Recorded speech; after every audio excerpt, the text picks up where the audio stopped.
Have you ever wanted to talk to your BFF in the middle of the night, but you didn't want to wake them up? Well, in this chapter, God finds himself in that exact situation. Abram is sound asleep, but God just can't wait till morning. So what does he do? He visits him in his dream.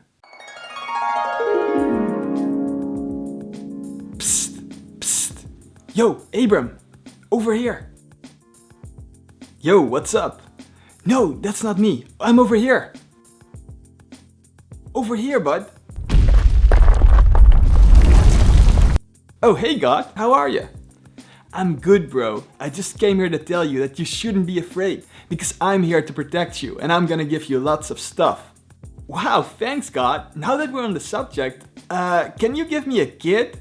Because if I die without kids, my slave Eliezer of Damascus is gonna inherit all my stuff. And you know, he's a slave, so ew. A slave will inherit your property? Gross. Yeah, I'll fix that. You'll have a son to inherit your stuff. That slave will get absolutely nothing. Now, at this point, Abram either starts sleepwalking or God shows up in real life because they go outside together to look at the stars. Look at how many stars there are. That's how many descendants you'll have. Damn, that's a lot. You know it. And remember, I'm also giving you all this land. Wow. Okay, so not that I don't trust you, but how can I be sure that it will be mine? Oh, that's easy. Just kill a bunch of animals for me. How does that prove? That doesn't prove. What the fuck? A female cow, a female goat, and a male sheep. All of them 3 years old. Oh, and get me a dove and a young pigeon too. Abram sees no problem here. So he goes out to kill all these animals. He cuts the bodies of the cow, goat, and sheep in half and then places the halves opposite each other in 2 rows. A bunch of vultures come over, but Abram chases them away. God literally doesn't even comment on the fact that Abram just murdered 5 innocent animals for him. In fact, he doesn't even show up. At some point, the sun sets and Abram falls asleep again.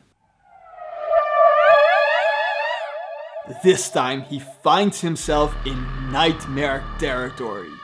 There's great darkness all around him, and he's horrified. Then, God shows up, and God is like, bad news, bestie. You will get all those descendants we talked about, but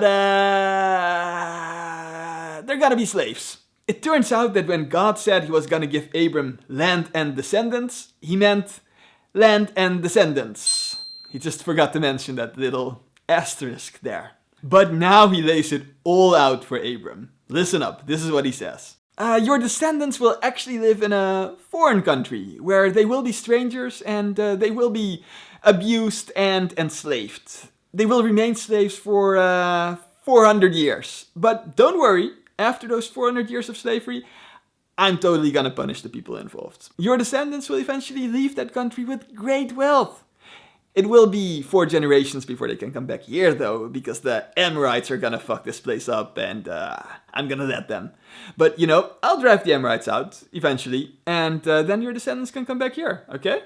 How's that for a plan? He also says that none of this fucked up shit is gonna happen to Abram himself, so no need to worry his pretty little head about it. He can die in peace before this whole shit show starts. Then a smoking fire pot and a flaming torch appear and pass through the animal corpses. And God emphasizes how much land Abram's descendants are gonna get after, 400 years of fucking slavery.